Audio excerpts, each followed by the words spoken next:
So usually how I like to start these conversations is about the journey and about how individuals, really discover something that they want to work on, right? I think when I talk to people, they're building brands or companies or they're working towards a cause and an issue that they care about, and they're going to spend a lot of time on it, right? A lot of years of their life, a lot of money, a lot of, lot of hurdles. So I always think it's interesting to get a little bit of snapshot of the journey before we get to that point. So I guess just give us a little bit of snapshot of your career and what got you interested in doing pulp culture. I started out at a young age in the bar industry. I was bartending and worked in craft beer for a little bit back in the early 2000s. And I finished college in university in Canada near Toronto in 2002. And my specialty was entrepreneurship and specifically the beverage industry. So at a young age, I knew I wanted to be in the business of beverages. And, when you're early 20s guy, you want to like be out there, be social, meet girls, have a good Sure. time. It's a good industry to be in. And I enjoyed, flair bartending. I enjoyed educating people. I enjoyed putting on a show and socializing and showing people a good time. So to me, alcoholic beverages have always represented fun, like a smile on people's faces, chatter, people having a good time, dancing, whatever. I always loved that environment. And through my 20s, I definitely was still into that scene, but was gravitating toward fitness. That was my other passion. And I got specifically into opening health clubs and gyms across Canada and also developing equipment and bringing products to market. So I really enjoyed product development, distribution, sales, operations, running a business, but also specifically fitness and beverages. Those are my two things that I loved and felt like I did really well. And they're usually on the opposite side of the spectrum, right? They don't go hand in hand very much. Well, it's interesting. Most people that drink also, of course, work out and try to eat well and live their life the right way, right? And in the fitness world, I go to all these conferences where I would be speaking at different events and, meeting a lot of people and socializing with personal trainers and educators in the fitness world. And they would always want to go out the night of a conference and everyone would be drinking, and they're all drinking vodka and water and gin and tonic and things that were very simple and no sugar if they could, maybe white wine. And I just thought, well, you guys are out here having fun and you want to have a good time and have a drink, but you're looking at like a vodka water as your go-to, right? I thought, how boring. Why not just do shots of vodka then? And, if you're just looking to get drunk, that's the only reason for drinking, then, that seems wrong to me. It should be about more than that. It should be choosing a well-made beverage, something that you can enjoy and sip on and really contemplate and discover, why did it take so long to make? And, who was the maker and why is this such a special beverage? I kind of like how wine has, right? Wine kind of has that market and that feel to it. Yeah, I think the terroir that they speak of in wine talks about a sense of place, where the grapes were grown, and barrel aging and a specific winemaker and what they're known for. There's a lot of story built around a glass of wine, right? And they've been doing that with craft beer now as well. For years, craft beer has become very nuanced like that. I think with spirits, they can be heavily nuanced as well if they're barrel aged and single malt Scotch from Scotland or certain bourbons from Kentucky. I mean, they have a long story behind them as well. But I think that people in America and in Canada as well, where I'm from, really identify with what they drink. And I think the personal trainers I'm talking about that I was with in the fitness industry, they love nothing more than to order a vodka and water because it showed that, hey, I get down, I like to drink, but I do it the right way. And I want to keep my six pack because I'm fit, So they like to tell a story about themselves just purely by the drink that they order, Right. Good point. So it's interesting, like even as a young guy in my 20s, I was always getting rounds of drinks from my buddies. And before anyone else could jump to it, I'd get to the bar, get them around because I could hide my glass of cider in the middle of the tray and put all the lagers around it and go back to the table. Like, hey boys, got a round of beers for you guys, and I'd pull my cider out of the middle and no one knew it was a cider because it looked like a lager. But I was drinking cider back then because I thought I'm doing something better for my body. There's no gluten. Gluten was the focus back then. This is like late 2000s, mid 2000s. A lot of people were talking about gluten, right? Now it's much more focused on sugar and, and maybe putting good stuff, functional ingredients in your products, right? So back then, it meant a lot to be drinking a gluten-free beverage. And I started thinking about healthy alcoholic beverages back then, even just being at these conferences. And I would ask around what these people were drinking and why they were choosing that. And I was curious because I was a bartender in the past and loved beverages, but I was also curious as a health and wellness person, I just thought, maybe someday we can come up with something that's healthful that gives to people while they consume something that's alcoholic, right? Started digging deeper over the years, and then eventually fell in love, moved down to LA from Canada, and coming down here to be with my wife. I didn't know anybody, had no network, and I thought this is an opportunity to be really uncomfortable and have no network and start from scratch. And I knew I would grow tremendously from that. So my focus was to choose something totally new and different, and something that maybe was on the fringe that I could bring to the center, to the core. Yeah. And the idea back then was to make the world's healthiest alcoholic beverage. So that has evolved, but that still is the core of our mission. But now we sort of view the mission as we make fermented beverages that just happen to be the healthiest adult beverage on the planet, So our intention is never to make an alcoholic beverage. That's not the goal. Yeah. We make a fermented beverage, and alcohol comes from, of course, fermentation. That's the only place you get it, right? Mm-hmm. But that's one of the many outcomes that people know as it relates to fermentation. So I just thought it was kind of interesting as we sort of figured out our path here and evolved as a company. We started to learn that there's all these other things going on with fermentation that make you feel a certain way and are good for your body. But alcohol is just one of the outcomes, and all the other outcomes that we know of, nobody really knows, So now we've trademarked the term full spectrum. Yeah. Full spectrum in the alcoholic beverage realm is unique to us and to our brands. The reason we think that's important is because people now understand the meaning of full spectrum sometimes with cannabis or maybe another product of some kind. So what it means is that you're getting the full spectrum of what you would find in nature. Interesting. It's the way that nature intended. So if a piece of fruit fell off a tree, landed on the ground, and created a little puddle of juice around it, it would sit there and ferment with the natural ambient yeasts and bacteria that are in the forest or in the jungle, wherever it was. And then if an animal came along and slurped that up with their tongue, they would get drunk off that, right? Wow, yeah. So that's something that just happens to be alcoholic, and Mother Nature made it all by herself. There was no intervention by humans, right? So I thought, wouldn't that then be the healthiest alcoholic beverage on the planet, the way that nature intended? So I searched all over the world, actually, looking for the cultures that I thought would be the healthiest surrounding the idea of alcoholic beverages. The healthiest in the way they consume them, the healthiest in the way that they approach making the beverages. And I found it in northern Spain. So I actually traveled over there in 2014 with my dad, and we spent some time meeting the different makers and experiencing the culture. And they drink every day, Monday to Friday, from 11 a.m. to 3 p.m. during their siesta. And they basically consume food and drink with family and friends and enjoy the best part of the day, which is the middle part of the day. And then they go back to work at 3 p.m. And if they don't, that's fine too, right? But if they go back at 3 p.m., they work to 8 p.m., they feel great. They're not hungover. They're not complaining because they can't drink anymore. They're not looking to get drunk. Right. Just enjoying the best parts of the day, doing the things they love. And I was really blown away by this European sort of experience that surrounded alcoholic beverage consumption. And I thought, it's so twisted here in America, where we typically only drink to get drunk, Yeah. And to me, that's not really by design what these beverages are supposed to do. They're supposed to give your palate something exciting that you can sit there with and sip on and think, wow, this is incredible. The flavor, the depth of complexity, and the layers of flavors that are going on here. I mean, those would only come from something that takes 3-4 months to make, If you make something in 3 minutes, you can probably taste the intention in the first sip, and then you'll never get anything beyond that. Right? But something takes 3 months to make, you can taste and then taste again and keep tasting for probably 30 minutes and always be getting a different experience. 100%. I mean, the one I'm drinking right now has grapefruit, goji berry, dandelion, milk thistle, and is it reishi? Reishi, mushrooms.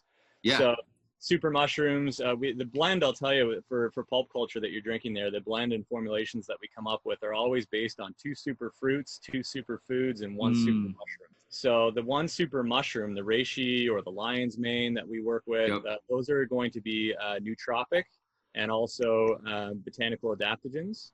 So the botanical adaptogens help you to deal with stress, right?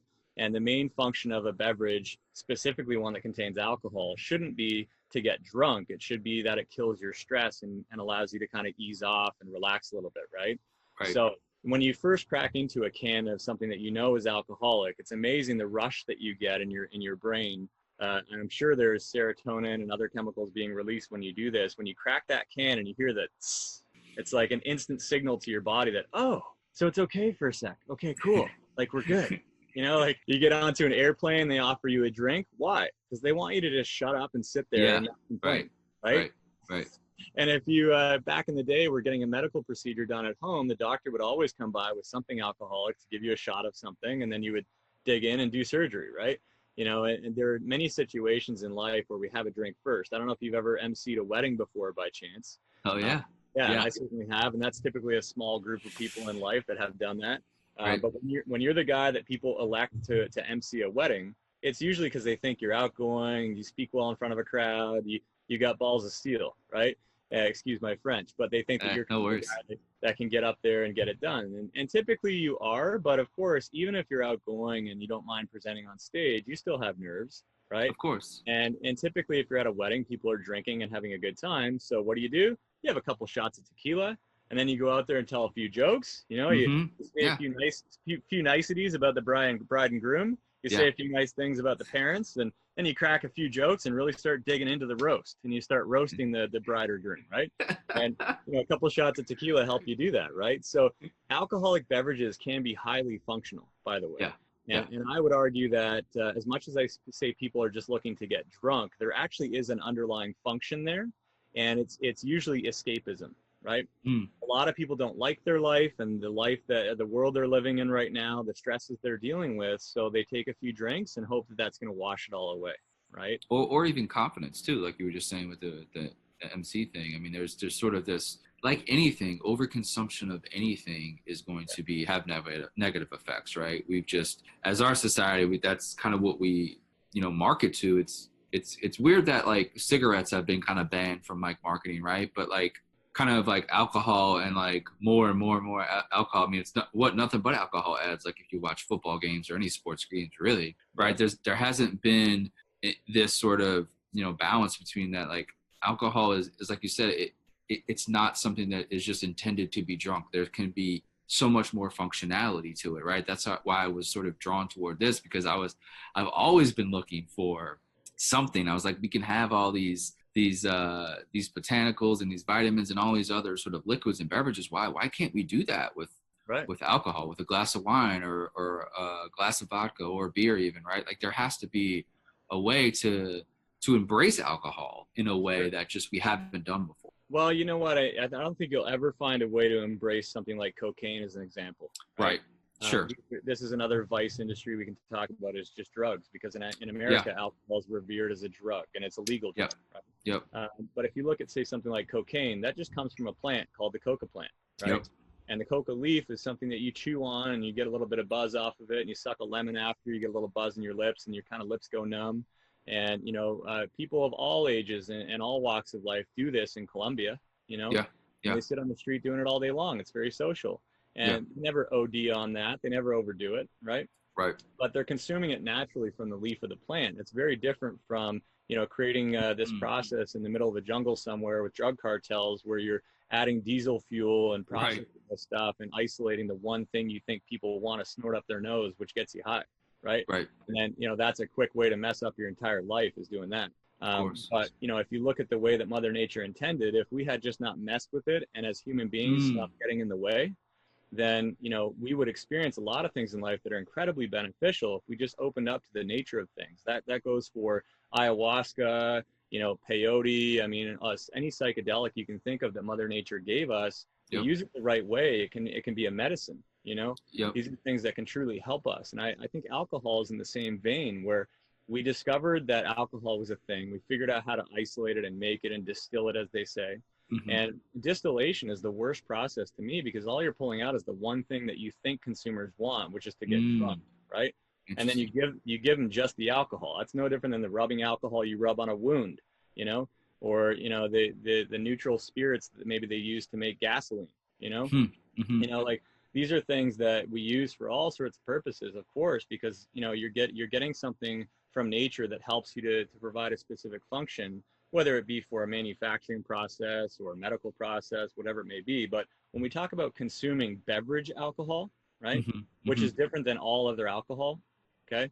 Beverage alcohol was given to us by nature. And why do we have to come up with brewing or distillation or any of these unnatural processes to enjoy alcohol when we could just cold press juice, take fruit and press it into juice and let it sit there for 3 months, and Mother Nature would make it for us. So it's a great set, because that's kind of what I wanted to ask about, was sort of the process and how it's sort of, different, and how it's innovative is the wrong word, because it just seems like it's the right way to do it, right? Like you said, it's just kind of how it was intended, right? Yes. So sometimes you can innovate in a backward fashion, though. Right? Great point. Yeah. And I think that's really where we stand to gain here, and where we help consumers the most is, our trend that we're creating here is what's new, or what's old has become new again, and we're bringing people back to the basics. And literally, as a business owner, when I started this company, I was so excited about one key thing. Believe me, I'm not a lazy person. I work my tail off.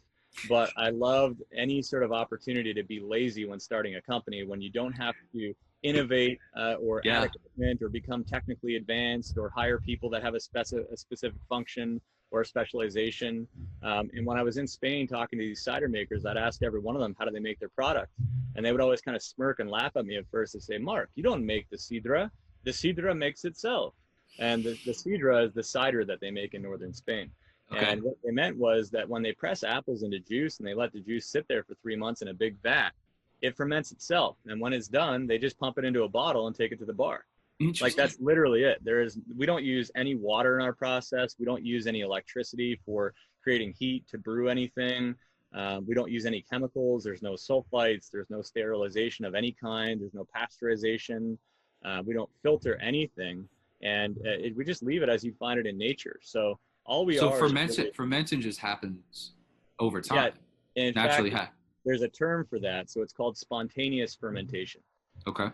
And I love the word spontaneous, by the way. When things are spontaneous, they're the most healthful, the most happy, just the most fun, Yeah. And I love that when we make a product that's spontaneous by nature, it becomes whatever it wants to become. So when people want to say, oh my God, I love this, Mark, you made such a great product. I'm like, well, I didn't really make it, and they're like, what do you mean? That's your company. Like, great point.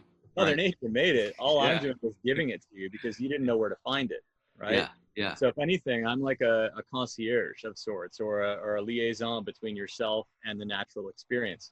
And the way that I think I can help the industry and the category of alcoholic beverages is to introduce the thing that should have been first, that we all forgot. 200 years ago in this country, most people, if they were drinking an alcoholic beverage, do you have any idea what that might have been?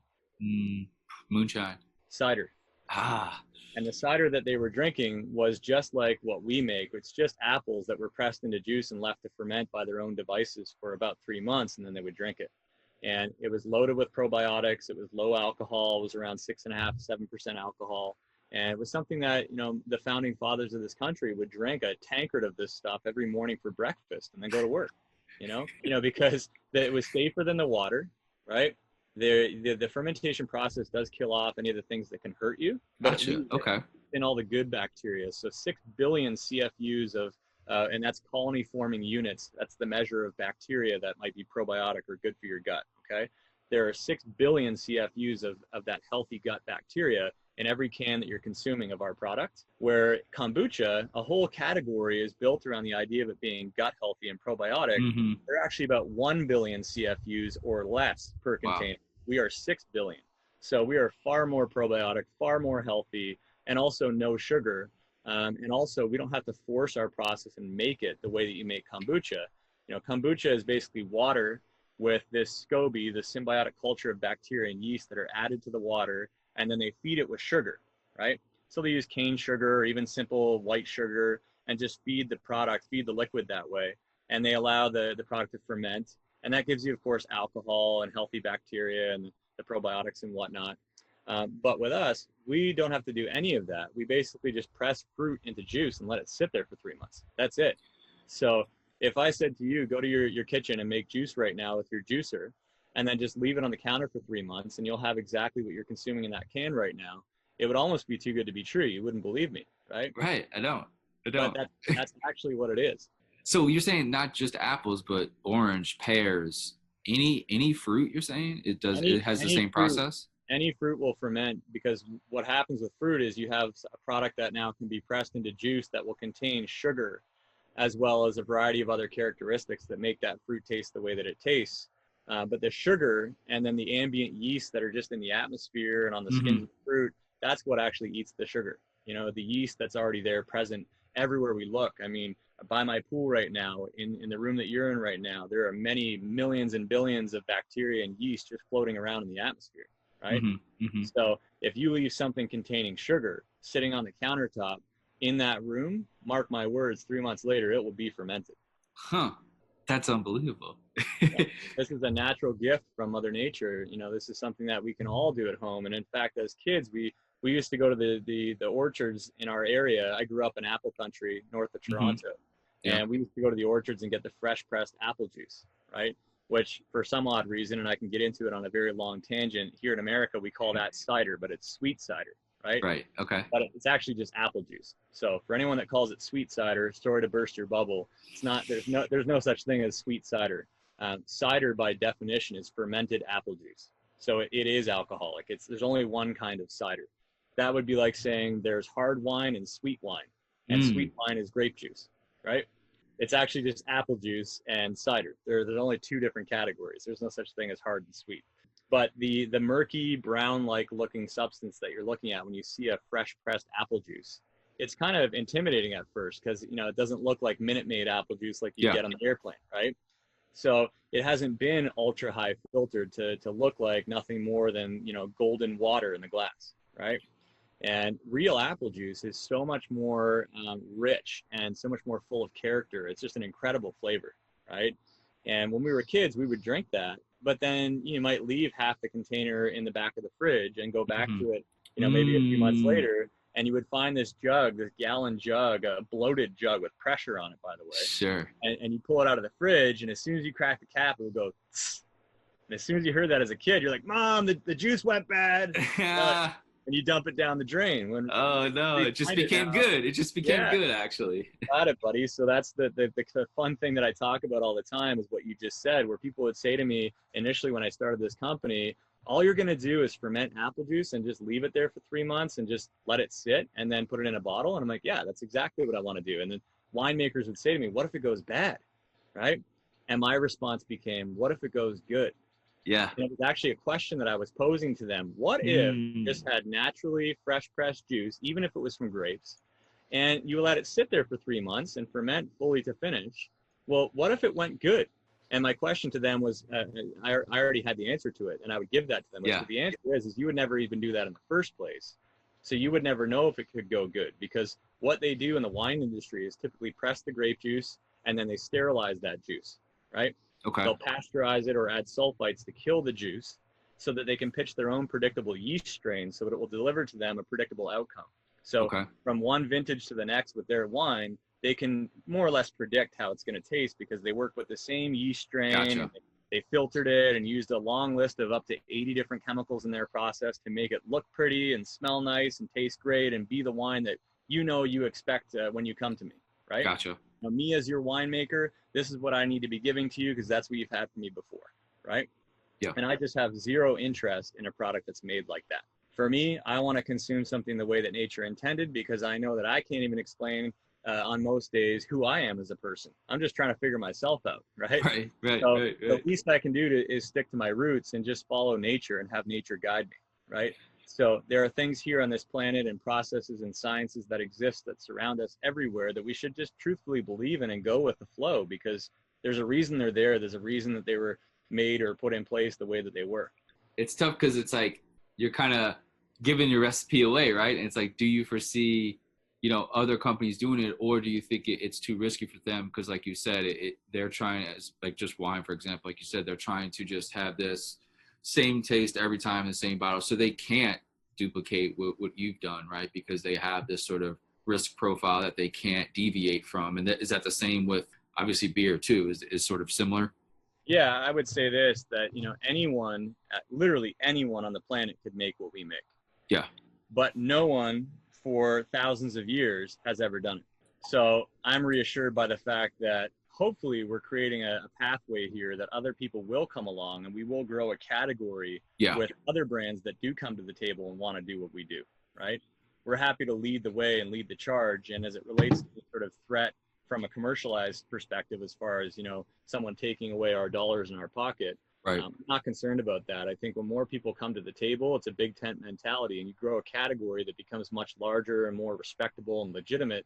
And then people start to find the way because there's many more brands available. It's not just these guys, you know? Yeah.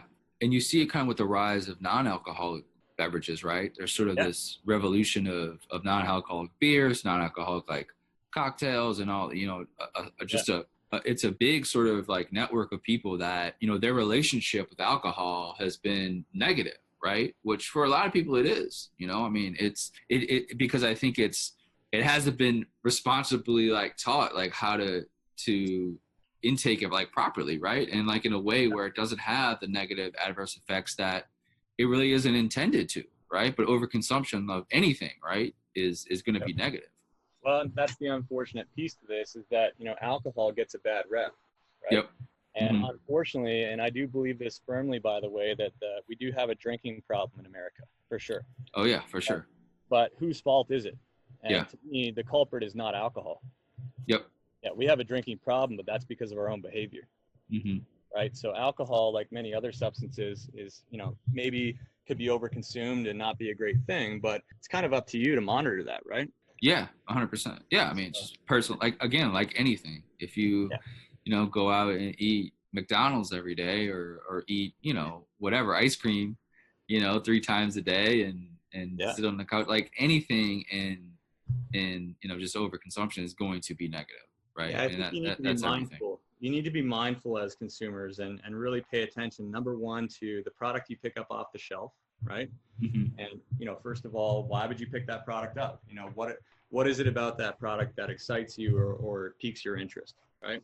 And for me, I'm really into products that are, they look like they're healthful, like they might do something good for me. And maybe it's local or I can connect with the sort of intention behind the product. Usually I like to end a little bit on the future, and kind of talk about, I think we're talking about a new sector here, right? I think to me, I'm very, very, very happy about it and like very excited of the potential, right? I'm motivated by those people in Spain where they, they're having a good time from 11 to 3, but they could still get stuff done, right? They're still able to do their work, right? They're not hungover. It is much different relationship that they have. It's a much more, it's like a relationship with food, right? Like when you have this family oriented like meal, I think the same can be done with alcohol, right? But done, responsibly in a way through products like this, right? Or even as we go further and as you grow as a company and mature, like you're going to find different ways to make it better, right? Just like how others will probably come in and try to do something to make it better too. So I think consumers will definitely win in all this, right? Yeah. It's just how do we get that message out more where, it's not drinking a 12 pack or a 24 pack or, 7 shots of tequila, right? Like that is not the relationship with alcohol that is positive, right? We need to kind of change the landscape.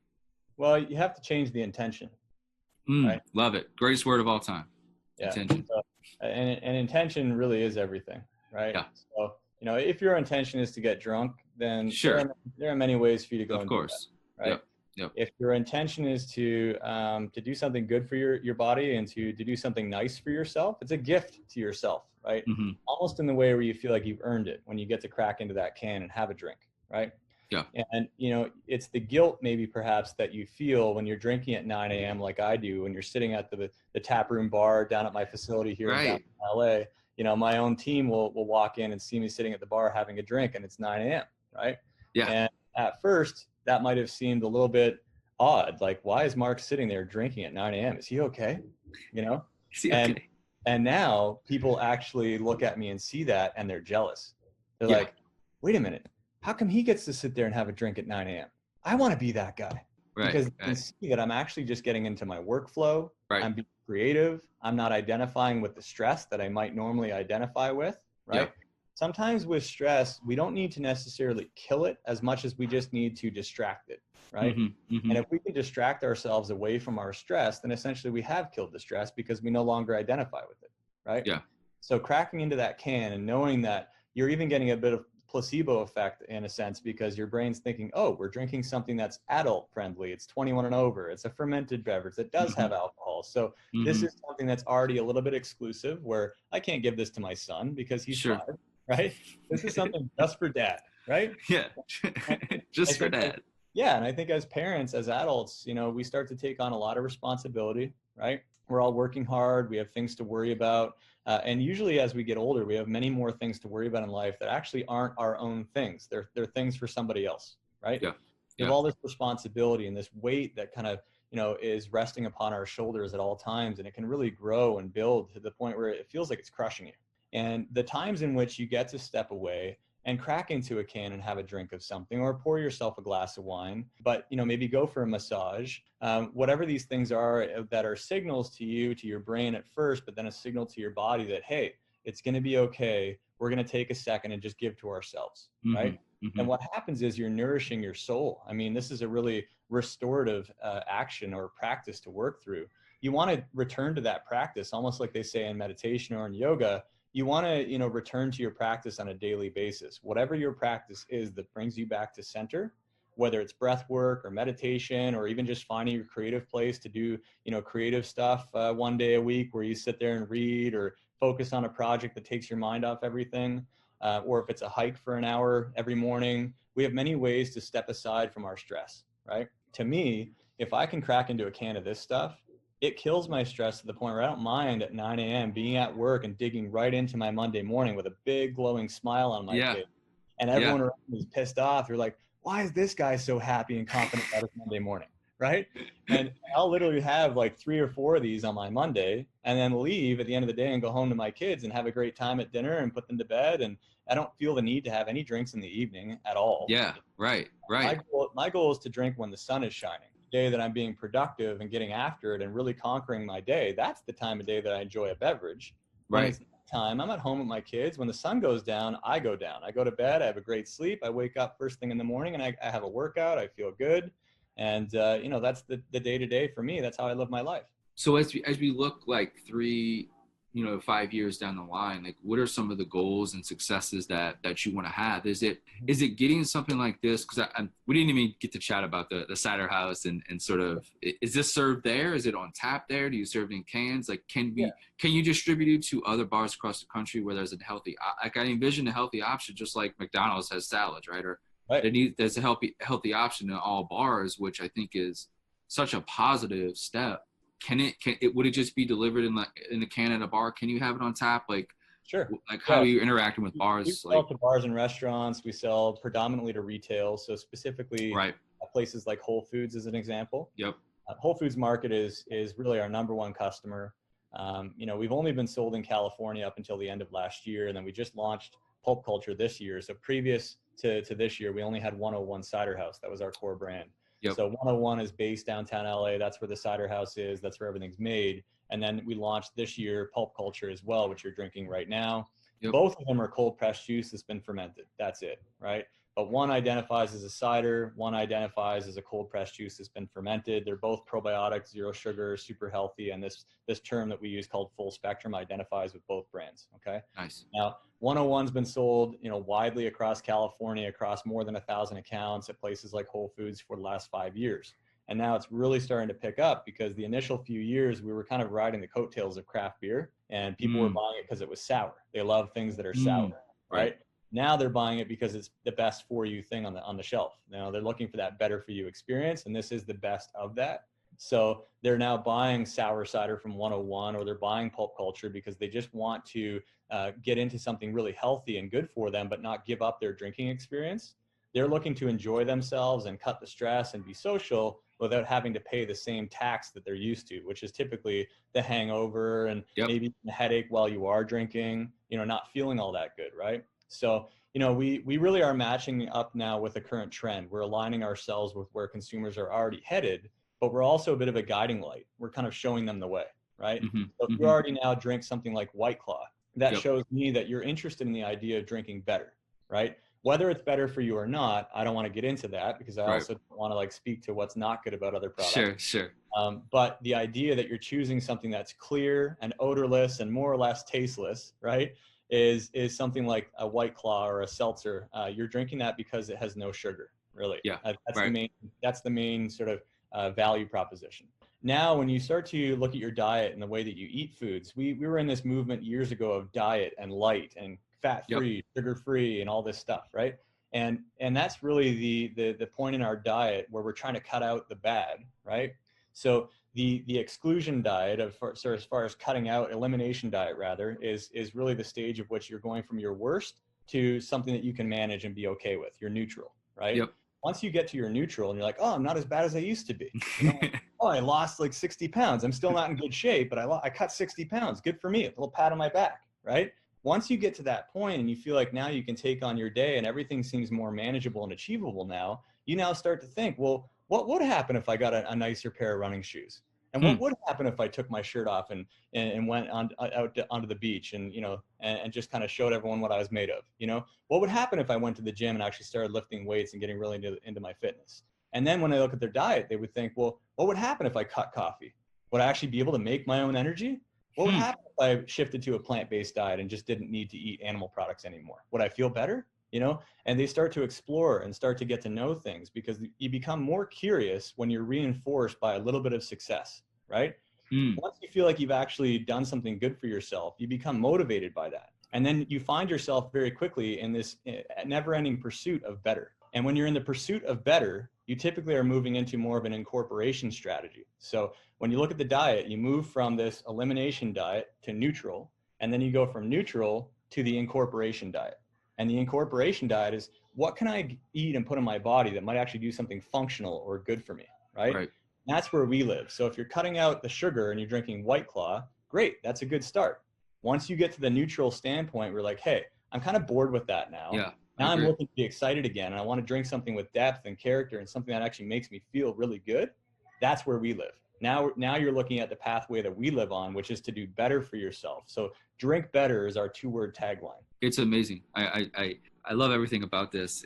I think it really, I mean, obviously, look, you know better, you're in the game, you see the metrics, but I mean, I do see this as something that has tons of potential to disrupt an industry and hopefully just disrupt the idea of what your relationship with alcohol has to be, right? Or currently is. I think there can be a different relationship, like with anything, right? Things can change, right? Things can be different. People like you come along and have a totally different approach to make things look a lot different. And like you said, I mean, it's Mother Earth kind of gave it to you, right? So it's just, how bad could it be? How bad could it be? And how, but like, again, it's not how bad could it be? How good can it be though, right? If treated properly, right? If the delivery system is what you have created, right? Or is something that is not marketed heavily to sort of binge drinking, right? And an unhealthy aspect of it. Man, congratulations on what you built and what you've done. And best of luck the rest of this year and much success in the next, 5, 10, 20 years. I think it's going to be amazing. Thank you very much, man. I appreciate that. And I appreciate your time and appreciate your curiosity and getting to know our process and our products. And there's a lot more education to be done, but now you're one of the initial sort of supporters, and I hope you